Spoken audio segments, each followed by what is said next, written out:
I was curious on the licensing of Secret Wars and the toys. Yeah. Were those the first Marvel toys to come out besides the Amigos? I believe so. Yeah. Did you have anything to do with all the Dr. Octopus arms falling off the moment you took them out of the package?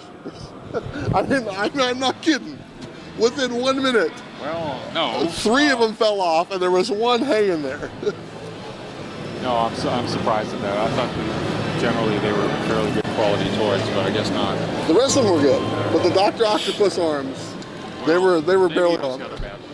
Yeah. But no, I basically with the toys, they made a few small requirements of us, nothing I couldn't handle.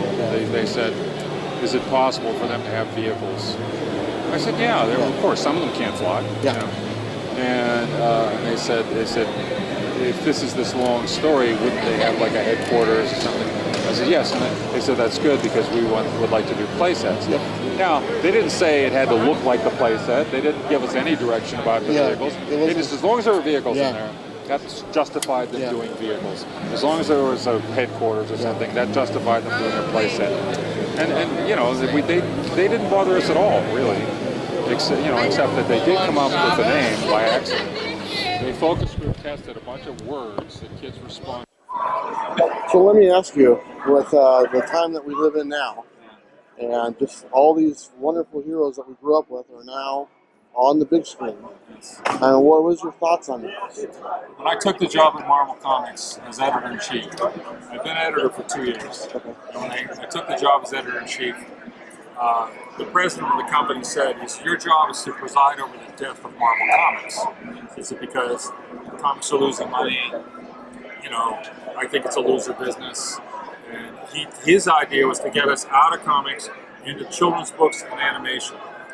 And I said, you are so wrong. Yeah. I said, this could be bigger than Disney. I said, we're a long way from that, but we can start. You know, I said, this is going to be a big success. He's like, hey, you're right. So he told me, he said, look, you can do anything you want as long as it doesn't lose too much money, or it makes money, or it's self-liquidating. He said, I don't care what you do. Well, that's pretty free hand. Yeah. So I went downstairs and I started, I took the job and I started trying to improve things, get things on time, get better people, and pay more money, which was a tough fight at first. But then once I was paying more money, more guys show up. Books get better. Yeah. Sales go up.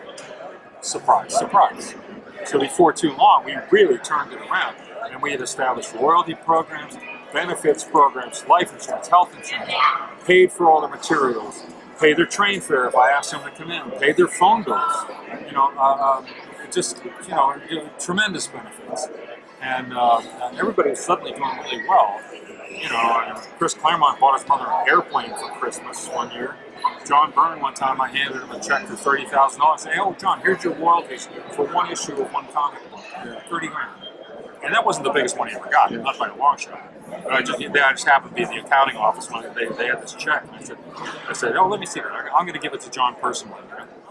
And so anyway, things were doing really well there for a while. Meanwhile, Galton did start his children's book company, did start his animation studio, both of which were losing money by like $11, $12 million a year. And it's a good thing I was making some money to keep us afloat. But anyway, right from the beginning, I knew this stuff could be big. And I knew the technology in the movies hadn't caught up with us yet. But I could see it gaining. And now, the CGI is incredible. Yeah. And now they can do stuff that formerly could only be done by a comic book artist. And they're the rock in the world. You know, they're doing some great stuff. So do you see Secret Wars coming down the pike in the I suspect that it will, because a couple years ago, I got a call from Marvel, and they wanted me to do some project to do with Secret Wars, like do a novelization. And I really couldn't do it. It was too much work, and they wanted it in a hurry, and so I turned it down.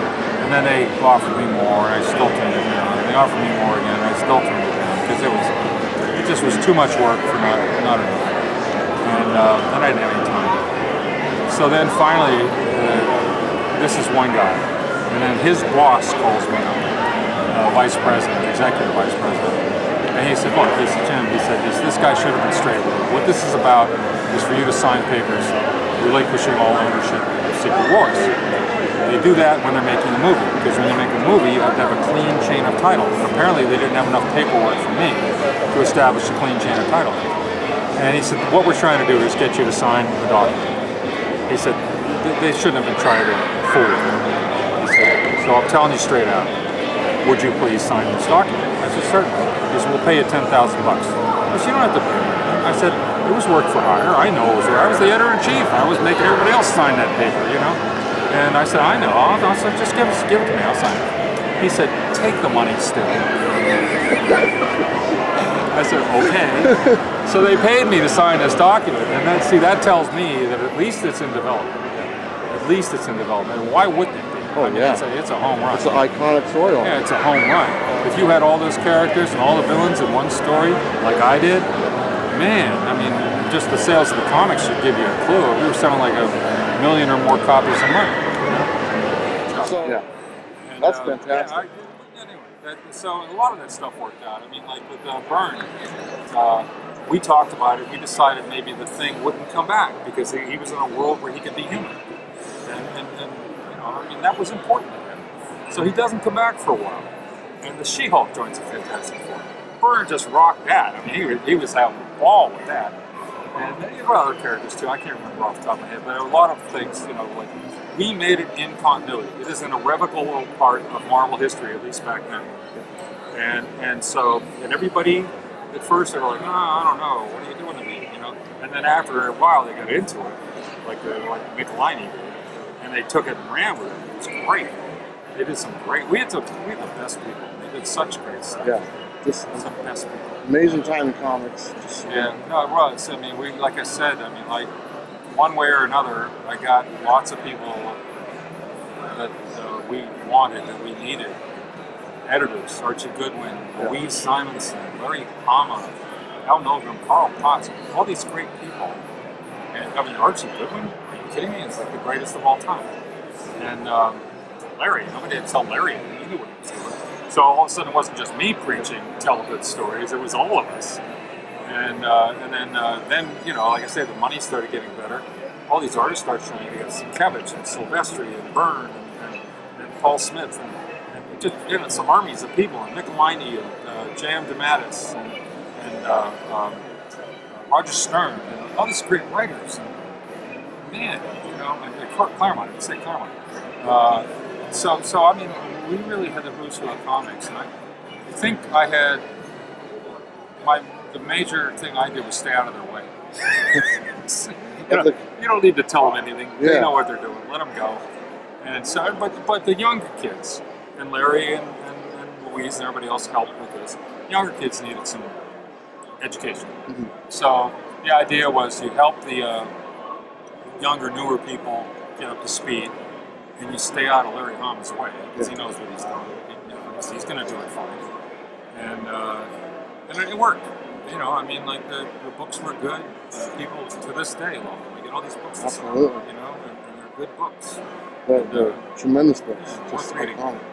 Jim, thank you so much. My pleasure. Mr. Shooter, My pleasure. it's an honor to meet you. Wow. It really is. Thank Because, you know, when I look back at my childhood and just all the things I read, and your name's right there on it.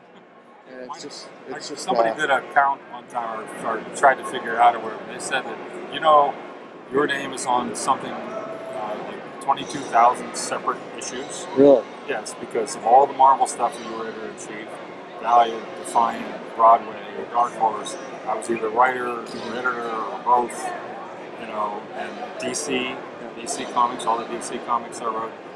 And I said, really, 22,000? Holy cow. That's a pretty impressive But, you know, when you're an resume. editor-in-chief and there's 80 a month coming out with your name on it, Sure. it piles up. Yeah.